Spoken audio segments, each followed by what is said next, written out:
একদিন এক শিক্ষক ক্লাসরুমের মধ্যে 100টি বেলুন নিয়ে ঢুকলেন এবং প্রত্যেকটা ছাত্রের হাতে একটা করে বেলুন দিয়ে বললেন, তোমরা তোমাদের নাম এই বেলুনের মধ্যে লিখে বেলুনগুলো আবার আমার কাছে ফেরত দিবা।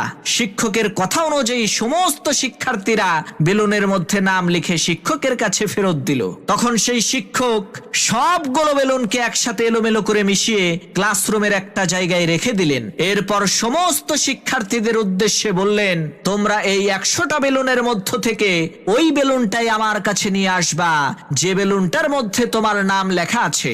মনে রাখবা, তোমার হাতে সময় মাত্র 1 মিনিট।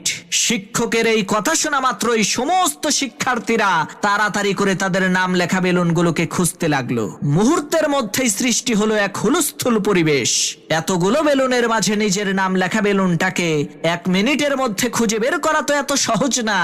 দুর্ভাগ্যবশত 1 মিনিট শেষ হয়ে গেল।